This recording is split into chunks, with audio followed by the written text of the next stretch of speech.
칠흑 같은 어둠이 내려앉은 밤. 낡아 빠진 초가삼간의 문풍지는 찢어질 듯 비명을 지르며 가난한 노인의 귓가를 어지럽히고 있었으니 그 소리가 마치 구천을 떠도는 원혼들의 곡소리와도 같아 듣는 이의 간담을 서늘하게 만들 지경이었습니다. 78배 김만석 노인은 기름이 다 말라가는 호롱불 아래서 떨리는 손으로 낡은 묵주를 굴리며 이제나 저제나 자신의 고단하고 비루한 삶을 거두어갈 저승의 사자가 당도하기만을 묵묵히 기다리고 있었습니다. 벽 틈으로 새어들어온 황소바람이 앙상한 뼈마디를 파고들었지만 만석은 아궁이에 불을 지필 생각조차 하지 않은 채 그저 멍하니 허공을 응시할 뿐이었습니다. 그때 낡아빠져 금방이라도 떨어져 나갈 것 같은 살인문이 소리도 없이 스르르 열리더니 살아있는 사람의 기척이라고는 전혀 느껴지지 않는 서늘하고 기이한 냉기가 방 안으로 들이닥쳤습니다. 눈보라와 함께 들어선 이는 검은 갓을 깊게 눌러쓰고 칠흑 같은 도포를 발목까지 두른 사내였는데 그의 창백하다 못해 투명한 얼굴과 시면보다 더 깊고 차가운 눈빛은 그가 이승의 밥을 먹는 사람이 아닌 명부의 엄한 명을 받고 온 저승차사임을 단번에 알게 해주었습니다. 그러나 만석은 그 무시무시한 형상에 놀라거나 두려워 뒷걸음질 치기는커녕 평생을 기다려온 귀한 손님이 마침내 당도했다는 듯 깊게 패인 주름 사이로 씁쓸하면서도 편안한 미소를 지어 보이며 식어가는 부뚜막에서 펄펄 끓고 있는 뚝배기를 그 투박하고 거친 손으로 집어들었습니다. 내 놈이 내 목숨을 거두러 온 저승차사라고? 그래, 올 것이 왔구나. 내 순순히 따라 나설 터이니 재촉하지 말거라. 허나 저승 가는 길이 구만리라는데 산 사람도 가기 힘든 그 험한 길을 빈속으로 가서야 쓰겠느냐.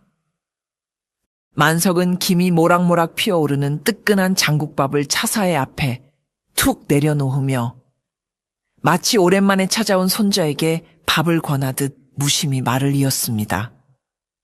바깥 날씨가 살을 앨듯 차가우니 이 뜨끈한 국물로 언 몸이나 좀 녹이고 가거라. 산 사람도 먹고 살기 힘든 험한 세상에 죽은 귀신이라도 배는 채워야지 않겠느냐. 저승의 차사 강림은 인간 따위가 건네는 하찮은 음식에는 추호의 관심도 없었을 뿐더러 명부에 적힌 정해진 시각에 맞춰 한 치의 오차도 없이 혼을 수거해가는 것이 자신의 유일한 사명이자 존재 이유였기에 그저 차가운 눈빛으로 노인을 응시할 뿐이었습니다. 하나 코끝을 스치는 구수한 고기, 국물 냄새와 투박한 뚝배기에서 피어오르는 하얀 김이 강림의 얼어붙은 감각을 기이하게 자극하기 시작했으니 이는 수백 년 차사 생활 동안 단 한 번도 느껴보지 못한 영혼의 밑바닥을 긁는 듯한 기묘하고도 강렬한 허기였습니다. 그것은 육체의 배고픔이 아니라 잊고 지냈던 이승의 온기에 대한 본능적인 갈망과도 같았습니다.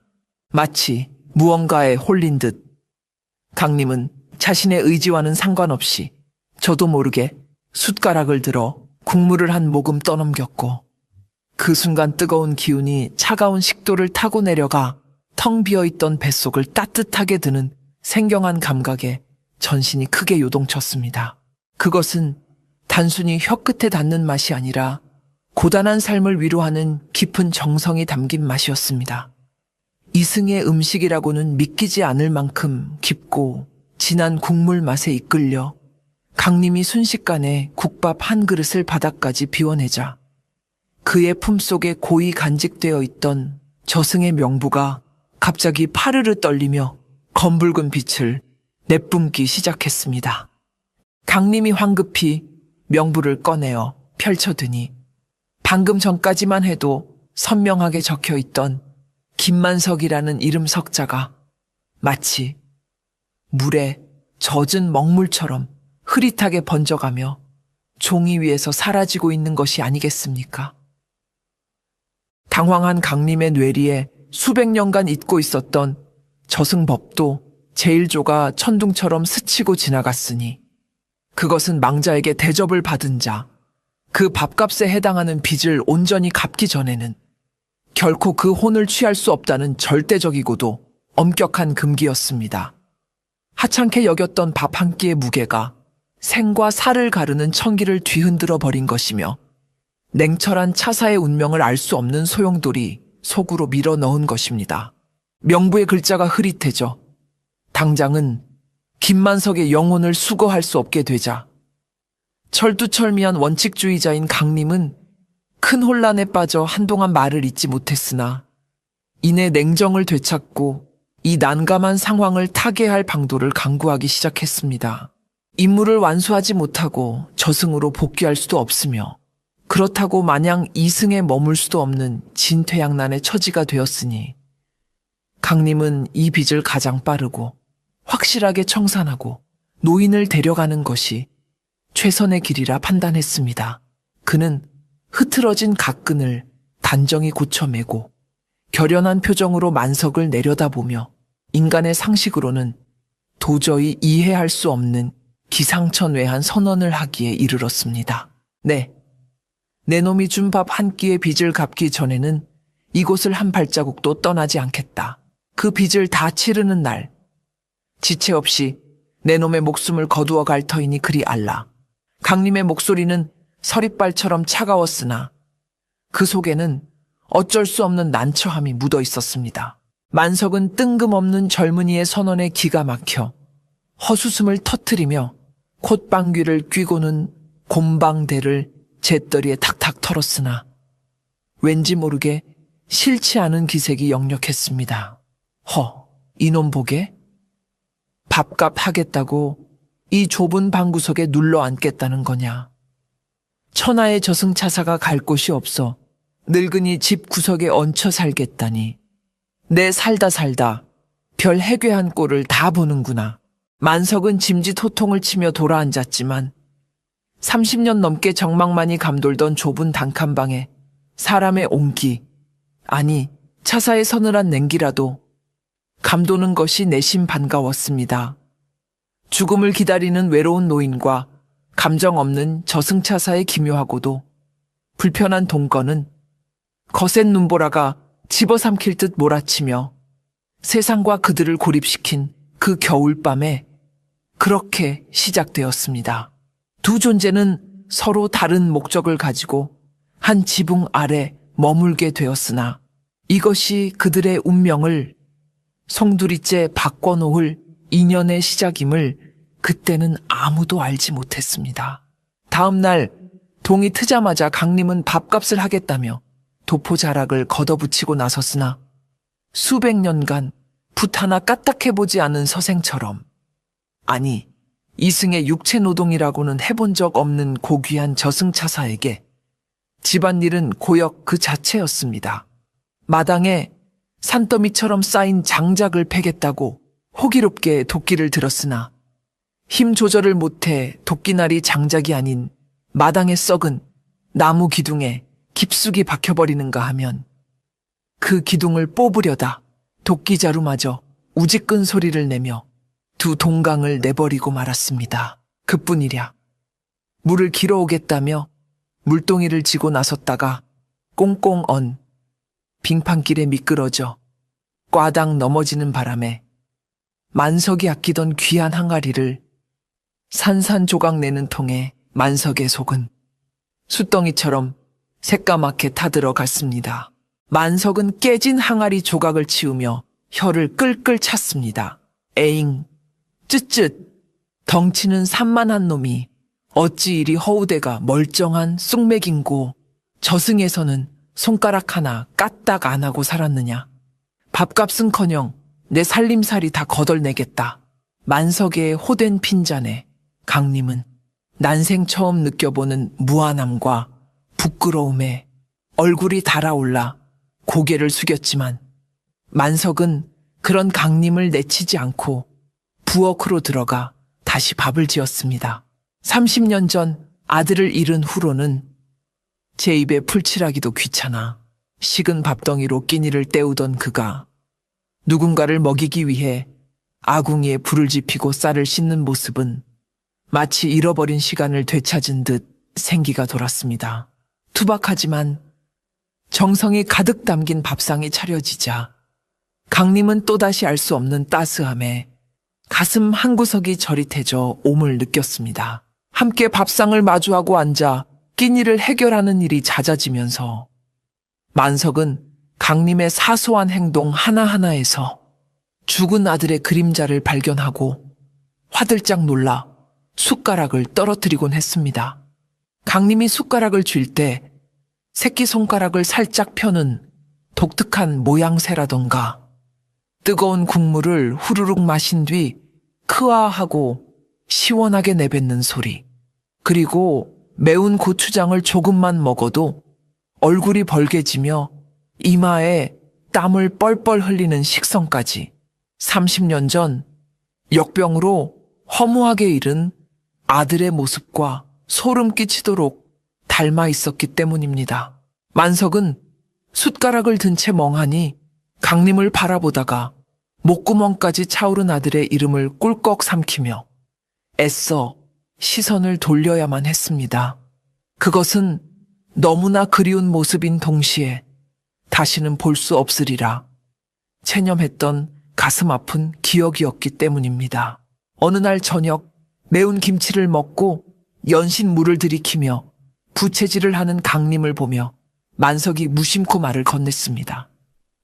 너 매운 걸 통 못 먹는구나. 입맛 한번 까다롭기는 내 아들놈도 그랬지. 덩치는 소만한 녀석이 고추장 냄새만 맡아도 땀을 비오듯 흘리곤 했어. 꼭 너처럼 말이다. 만석의 눈가에 맺힌 물기를 본 강림은 갑자기 가슴 깊은 곳에서 날카로운 송곳으로 찌르는 듯한 통증이 느껴져 가슴을 움켜쥐었습니다. 차사에게는 심장도 고통도 감정도 없을 터인데 만석의 슬픈 눈빛을 마주한 순간 느껴진 이 흉통은 도대체 무엇이란 말입니까? 강림은 이것이 단순한 육체의 고통이 아니라 자신의 잃어버린 기억 어딘가와 연결된 영혼의 공명임을 짐작조차 하지 못한 채 혼란스러워하며 거친 숨을 몰아쉬었습니다. 온통 검은색으로 차려입은 훤칠한 사내가 만석의 뒤를 그림자처럼 졸졸 따라다니며 장작도 패고 물도 깃는 모습이 눈에 띄니 조용하던 산골 마을에 소문이 나지 않을 리가 없었습니다. 우물가에 모인 아낙네들과 정자나무 아래 모여 장기를 두던 노인들은 만석과 강림이 지나갈 때마다 수군대기 바빴습니다. 저기 만석 영감 뒤에 있는 젊은이는 누군가? 생전 처음 보는 얼굴인데 인물이 아주 훤칠하구먼. 혹시 만석 영감이 젊었을 때 밖에서 낳아온 자식이 아닐까? 아니면 죽은 줄 알았던 손자가 살아 돌아왔나? 사람들의 호기심 어린 시선과 쑥덕거림이 귓등을 때릴 때마다 강림은 미간을 찌푸리며 불쾌해했지만 만석은 짐짓 모른 척 헛기침만 해대며 걸음을 재촉할 뿐이었습니다. 어느 날 장터에서 마주친 이장댁 며느리가 대놓고 호들갑을 떨며 물어오자 평소라면 남의 일에 상관 말라며 버럭 화를 내며 자리를 떴을 만석이 쭈뼛거리며 대답했습니다. 대충 내 아들 놈이다. 멀리서 살다가 늙은 애비 수발들러 잠시 왔느니라. 만석의 입에서 나온 아들이라는 단어에 강림은 걸음을 멈추고 멍하니 만석의 등 뒤를 바라보았습니다. 차사로서 수많은 인간의 관계를 보아왔지만 자신이 누군가의 아들로 불린다는 것은 명부에 없는 오류가 발생한 듯 낯설고도 기묘한 기시감을 불러일으켰습니다. 하지만 강림은 그 말을 부정하거나 화를 내는 대신 묵묵히 만석의 무거운 짐을 받아들었고 그 뒷모습은 영락없는 무뚝뚝한 아들과 늙은 아버지의 그것이었습니다. 그러던 어느 날 담장 하나를 사이에 두고 살며 만석과 티격태격하던 옆집 옥분 할멈의 수명이 다하는 날이 찾아왔습니다. 명부에 적힌 시각이 다가오자 마을 어귀에는 강림이 아닌 다른 구역의 저승차사가 서늘한 냉기를 풍기며 나타났습니다. 강림은 동료 차사를 보고 본능적으로 고개를 돌려 외면하려 했으나 옥분 할멈이 떠나면 홀로 남겨질 만석의 쓸쓸하고 처진 어깨가 눈에 밟혀 차마 모른 척할 수가 없었습니다. 저승의 법도대로라면 사사로운 감정 개입은 금물이며 타인의 업무에 관여하는 것은 차사직을 박탈당할 수도 있는 중징계 감이었으나 강림은 이미 차사의 길에서 조금씩 벗어나 인간의 길로 들어서고 있었습니다. 강림은 동료 차사를 막아서며 정중히 그러나 단호하게 부탁했습니다. 부탁이 있네. 저 할멈 가는 길 고통 없게 해주게. 내 밥값을 치르고 있는 집의 이웃일세. 평소라면 험한 꼴을 당할 수도 있는 망자이나 자네가 특별히 살펴주게. 동료 차사는 강림의 뜬금없는 청탁에 눈을 동그랗게 뜨며 의아해했으나 평소 피도 눈물도 없던 강림의 눈에 서린 강혹함을 읽고는 말없이 고개를 끄덕였습니다. 그날 밤 옥분 할멈은 고통 없이 잠자듯 평온하게 세상을 떠났고 이를 지켜보던 만석은 자네가 험한 일 안 당하고 곱게 가서 다행이네.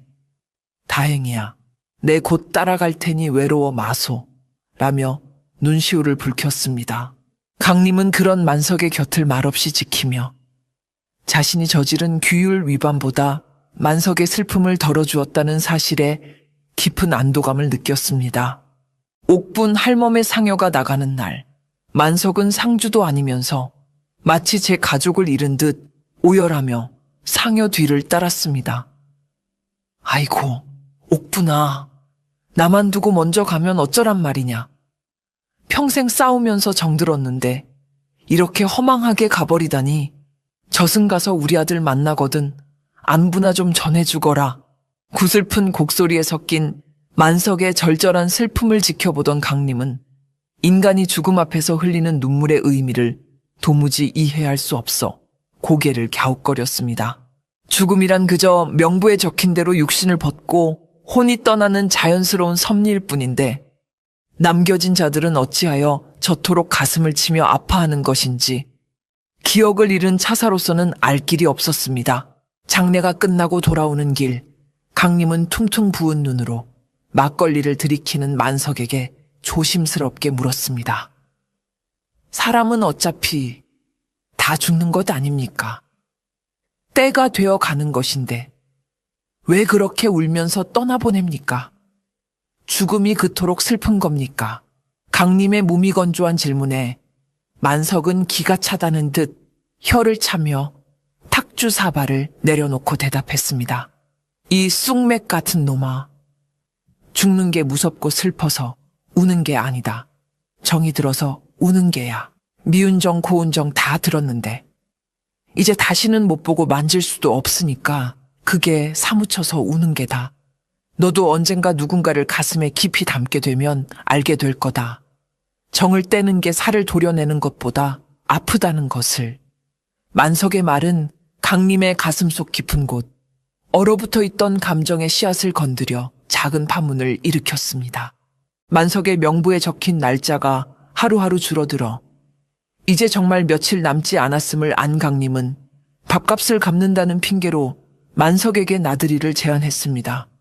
날이 많이 풀렸으니 꽃구경이나 갑시다. 방구석에만 처박혀 있으면 곰팡이 핍니다. 밥값 타려면 영감 기분이라도 맞춰줘야 하지 않겠소. 만석은 다 늙어서 무슨 주책맞게 꽃놀이냐며 손사래를 쳤지만 강림이 미리 장터에서 구해온 새 집신과 정성스레 쌓은 도시락을 내밀자 못 이기는 척 따라 나섰습니다. 평생 농사일과 자식 잃은 슬픔에 갇혀 꽃이 피는 줄도 지는 줄도 모르고 살았던 만석에게는 30년 만의 외출이자 생애 마지막이 될지도 모를 나들이었습니다. 마을 뒷산에는 연분홍 매화가 흐드러지게 피어 장관을 이루고 있었고 봄바람이 불 때마다 꽃비가 되어 두 사람의 어깨 위로 흩날렸습니다. 만석은 떨어지는 꽃잎을 투박한 손으로 받아내며 아이처럼 환하게 웃었습니다. 곱다. 참말로 고아. 내 평생 이런 호강을 다 누려보는구나. 우리 아들도 이 꽃을 참 좋아했는데 녀석이랑 같이 왔으면 얼마나 좋았을꼬. 만석의 주름진 얼굴에 피어난 미소는 매화꽃보다 더 아름답고 처연했습니다.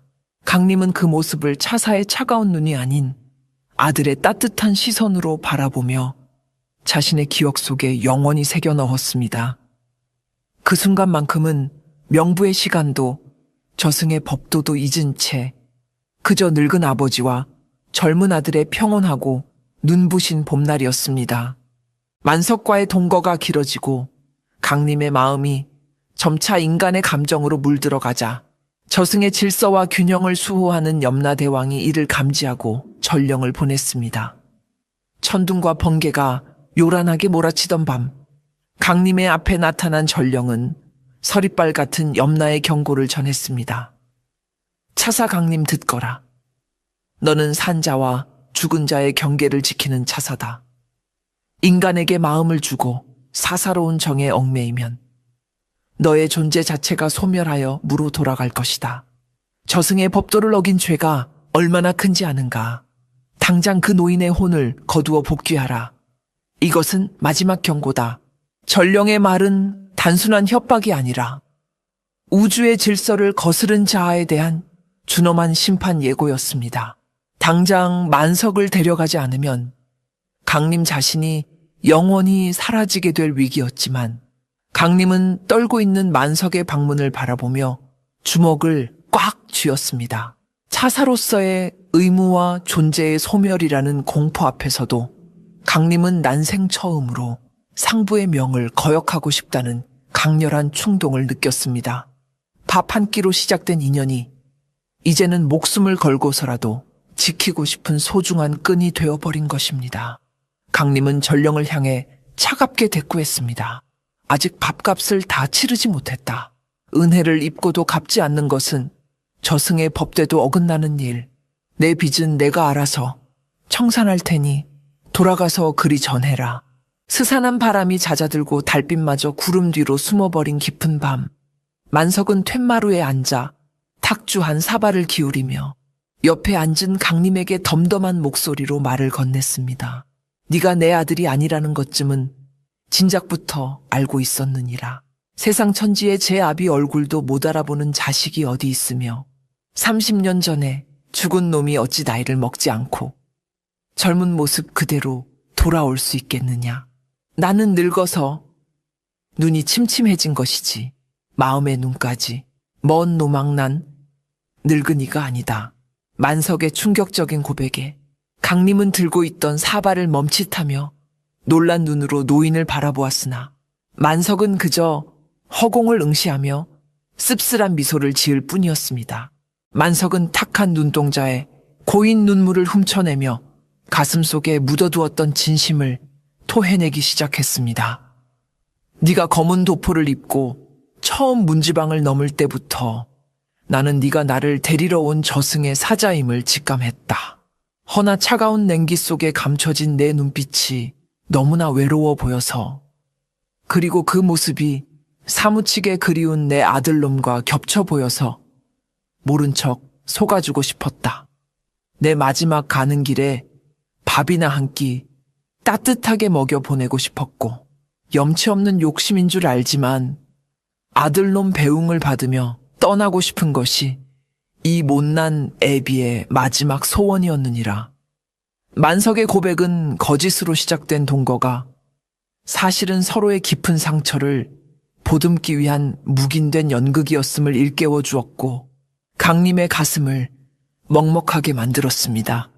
만석의 고백을 들은 그날 밤 강림은 깊은 잠 속에서 수백 년간 굳게 닫혀있던 기억의 문이 열리는 기이한 꿈을 꾸게 되었습니다. 꿈속에서 그는 열병에 걸려 펄펄 끓는 몸을 이끌고 차가운 바닷속으로 속절없이 가라앉고 있었는데 숨이 턱 끝까지 차오르고 의식이 흐려지는 그 절망적인 순간에도 누군가를 간절하게 부르고 있었습니다. 아버지, 아버지, 살려주세요. 그것은 죽음의 공포에 질린 비명이 아니라 세상에 홀로 남겨질 아버지를 향한 애끓는 효심이자 마지막 작별 인사였습니다. 차가운 물살이 온몸을 휘감는 고통 속에서도 그가 놓지 못했던 단 하나의 끈은 바로 아버지의 거친 손마디였습니다. 꿈속에서 물 위를 올려다보던 강림의 시야에 뱃머리에서 자신을 구하기 위해 울부짖으며 바다로 뛰어들려던 젊은 사내의 얼굴이 선명하게 들어왔습니다. 갓쓴 머리가 풀어 헤쳐지고 눈물로 범벅이 된 채 절규하던 그 젊은 사내의 얼굴은 지금 자신의 곁에서 코를 골며 잠든 주름진 노인 김만석의 젊은 시절 모습과 한치의 오차도 없이 일치했습니다. 그 순간 강림은 심장을 관통당한 듯한 충격과 함께 잠에서 깨어났습니다. 자신이 그토록 찾아 헤매던 전생의 기억 속에서 지워졌던 아버지가 바로 김만석이었으며 자신이 밥값을 갚겠다며 머물렀던 이 집이 바로 자신이 태어나고 자란 고향집이었음을 깨닫게 된 것입니다. 강림은 잃어버린 이름과 인연을 되찾은 전율에 온몸을 떨었습니다. 자신이 만석의 친아들이었다는 사실을 깨닫게 된 강림은 밀려오는 슬픔과 회한을 주체할 수 없어 방문 밖으로 뛰쳐나와 흙바닥에 무릎을 꿇고 오열했습니다. 차사로서 전생의 기억을 모두 잃은 것이 단순한 망각이 아니라 부모보다 먼저 세상을 떠나 가슴에 대못을 박은 불효자에게 내려진 가혹한 형벌이자 업보였음을 뼈저리게 실감했기 때문입니다. 30년 전 역병과 사고로 아비를 두고 먼저 간 자식이 이제는 저승차사가 되어 그 아비의 목숨을 거두러 왔다는 기막힌 운명의 장난 앞에 강림은 하늘을 원망하며 주먹으로 땅을 치고 또 쳤습니다. 날이 밝아 만석이 마당으로 나왔을 때 강림은 충혈된 눈으로 만석을 바라보며 입술을 달싹였습니다. 아버님, 제가 돌아왔습니다. 제가 당신의 아들입니다. 목구멍까지 차오른 그 말을 뱉어내려 했으나 청이를 누설해서는 안 된다는 차사의 금기가 강림의 목을 조여와 끝내 소리가 되어 나오지 못했습니다. 입만 벙긋거리는 강림을 보며 만석은 의아해했지만 강림은 그저 만석의 앞에 넙죽 큰 절을 올리는 것으로 대답을 대신했습니다. 비록 말로는 전할 수 없었으나 그 절에는 30년의 세월을 뛰어넘은 아들의 사죄와 사랑이 담겨 있었고 영문을 모르는 만석도 강림의 떨리는 어깨를 보며 왠지 모를 애틋함에 눈시울을 붉혔습니다. 운명의 시간은 야속하게도 빠르게 흘러 강림의 품속 명부에 적힌 김만석의 이름 옆에 붉은색으로 금일이라는 글자가 선명하게 떠올랐습니다. 더 이상 미룰 수도 피할 수도 없는 이별의 시간이 당도한 것입니다. 강림은 떨리는 손으로 도포 자락을 여미고 부엌으로 들어가 생의 마지막이 될지도 모를 밥상을 차리기 위해 아궁이에 불을 지폈습니다. 서툰 솜씨로 물을 썰고 소고기를 볶아 장국밥을 끓이는 강림의 뒷모습은 마치 먼 길 떠나는 아버지를 배웅하는 아들의 정성스러운 의식과도 같았습니다. 투박한 뚝배기에 담긴 장국밥이 상에 오르자 만석은 그것이 자신의 이승에서의 마지막 끼니임을 직감적으로 알아차렸습니다. 한 숟가락 뜨자 국물은 밍밍하고 고기는 질겼지만 만석에게는 세상 그 어떤 산의 진미보다 귀하고 맛있는 음식이었습니다. 아이고, 맛있다. 참말로 맛있다. 내 평생 이렇게 맛난 국밥은 처음 먹어보는구나. 만석은 국물에 떨어진 눈물을 훔치지도 않은 채 아들이 차려준 밥상을 남김없이 비워냈습니다. 강림은 그런 아버지를 바라보며 차사의 냉철함을 유지하려 입술을 깨물었지만 흐르는 눈물까지는 막을 수 없었습니다. 그것은 죽음으로 갈라지는 이별의 밥상이 아니라 영원으로 이어지는 재회의 밥상이었습니다. 식사를 마친 만석은 장롱 깊숙한 곳에서 낡은 보자기에 쌓인 물건 하나를 꺼내왔습니다. 먼지가 뽀얗게 앉은 보자기를 풀어헤치자 그 안에는 30년 전 아들이 장가갈 때 신기려고 만석이 밤을 새워 꼬았던 고운 집신 한 켤레가 썩지도 않고 고스란히 들어있었습니다.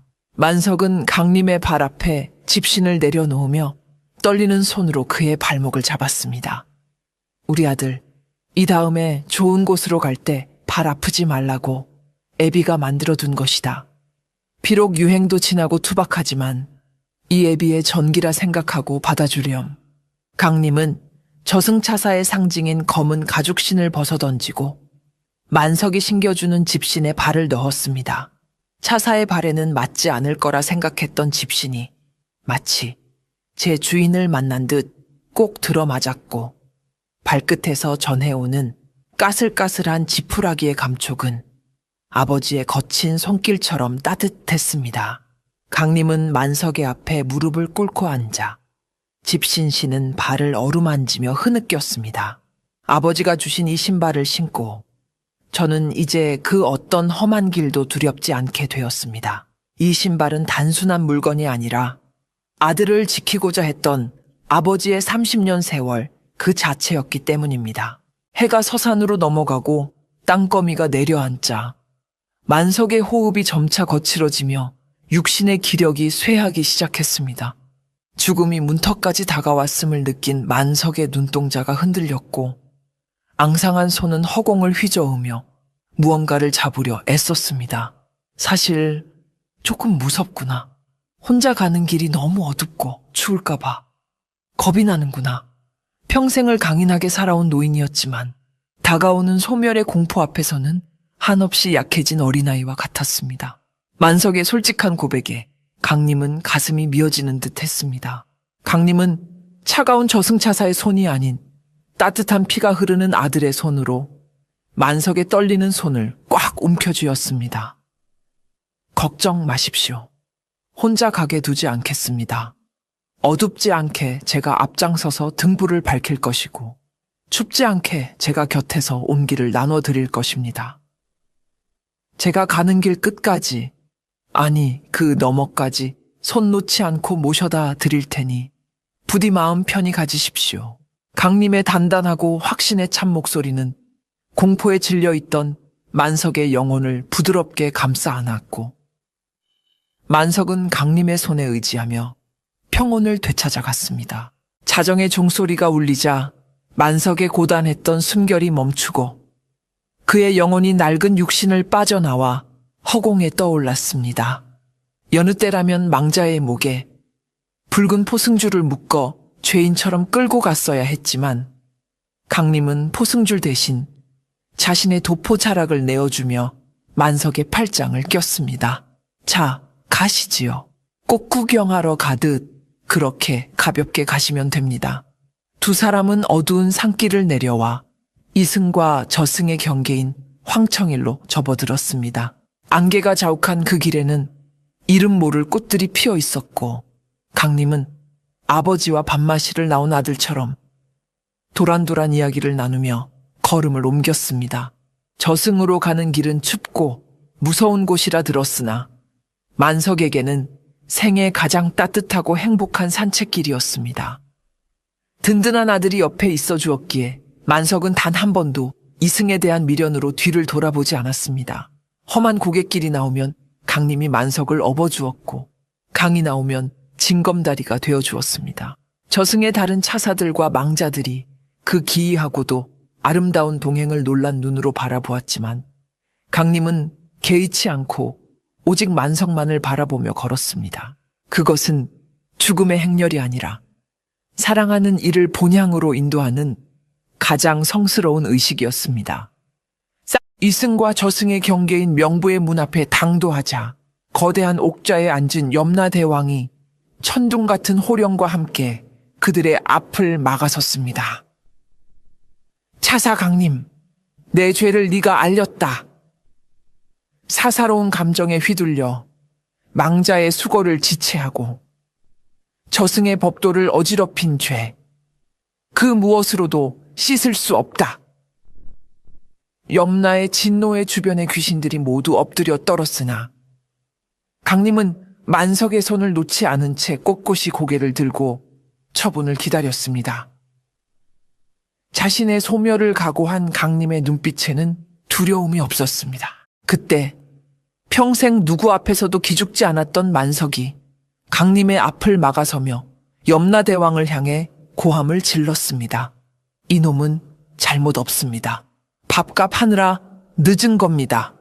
배고픈 놈에게 밥 한 끼 먹인 게 죄라면 그 밥을 준 내게 벌을 주시오. 내 아들이 효도 한번 하겠다고 늦은 것인데 그게 어찌 죽을 죄란 말이오. 지옥불이라도 내가 들어갈 테니 내 아들은 건드리지 마시오. 늙은 아비가 자식을 지키기 위해 저승의 왕에게 맞서는 그 섯을 퍼런 기백에 염라대왕조차 잠시 할 말을 잃고 그들을 내려다보았습니다. 만석의 필사적인 변호와 두 사람 사이에 흐르는 끈끈한 천륜의 정을 지켜보던 염라대왕의 서리빨 같던 표정이 서서히 누그러졌습니다. 그는 긴 한숨을 내쉬며 옥좌에서 몸을 일으켰습니다. 내 저승을 관장한 지 수천 년이 되었으나 차사를 아들이라 부르며 지옥불에 대신 뛰어들겠다는 망자는 처음 보았다. 하늘의 법도도 결국은 인간의 마음을 위해 존재하는 것. 염라대왕은 강림에게 내리려던 소멸의 형벌을 거두고 대신 전무후무한 특단의 판결을 내렸습니다. 차사 강림에게 명한다. 너는 저승차사의 직위를 잠시 내려놓고 망자 김만석이 환생의 문을 넘을 때까지 49일간 그를 보필할 인도자의 역할을 수행하라. 이것은 벌이 아니라 너희 부자가 이승에서 못다한 정을 나누라고 주는 하늘의 자비니라. 그것은 기적이었습니다. 두 사람은 이승도 저승도 아닌 중음의 공간에서 49일이라는 귀한 시간을 함께 보낼 수 있게 되었습니다. 그 시간 동안 강림은 만석에게 못다한 효도를 다했고 만석은 아들에게 못다 준 사랑을 아낌없이 퍼부었습니다. 그들은 서로의 상처를 치유하고 진정한 이별을 준비하는 아름다운 유예 기간을 가졌습니다. 야속하게도 49일의 시간은 찰나처럼 지나가고 마침내 만석이 환생의 문을 넘어야 할 순간이 찾아왔습니다. 빛으로 가득 찬 문 앞에서 만석은 강림의 손을 잡고 환하게 웃었습니다. 울지 마라 아들아. 우리는 잠시 헤어지는 것뿐이다. 다음 생에도 꼭 내 아들로 태어나거라. 그땐 내가 더 오래 살아서 맛있는 밥도 많이 해주고 좋은 옷도 입혀주고 남들처럼 평범하게 오래오래 같이 살자꾸나. 알겠느냐?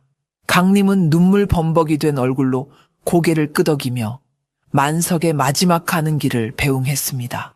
만석이 빛 속으로 사라지는 순간까지 강림은 깊은 절을 올리며 아버지를 가슴에 새겼습니다. 다시 혼자가 된 강림. 그러나 그는 더 이상 예전의 차갑고 공허한 저승차사가 아니었습니다. 그의 가슴 속에는 아버지의 사랑이 남긴 따뜻한 온기가 영원히 꺼지지 않는 불꽃처럼 타오르고 있었습니다.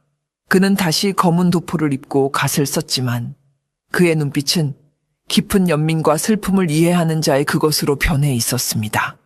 그는 다시 이승으로 내려갑니다. 누군가의 마지막 순간을 따뜻하게 배웅해주기 위해, 죽음이 끝이 아님을 위로해주기 위해, 그리고 검은 도포 자락 아래 그의 발에는 여전히 만석이 신겨준 낡은 집신이 신겨져 있어 그가 걷는 모든 길에 아버지의 사랑이 함께하고 있음을 보여주고 있었습니다. 보여주고 있었습니다. 보여주고 있었습니다. 보여주고 있었습니다. 보여주고 있었습니다. 보여주고 있었습니다. 보여주고 있었습니다. 보여주고 있었습니다. 보여주고 있었습니다. 보여주고 있었습니다. 보여주고 있었습니다. 보여주고 있었습니다. 보여주고 있었습니다. 보여주고 있었습니다. 보여주고 있었습니다. 보여주고 있었습니다. 주고 있었습니다. 주고 있었습니다. 주고 있었습니다. 주고 있었습니다.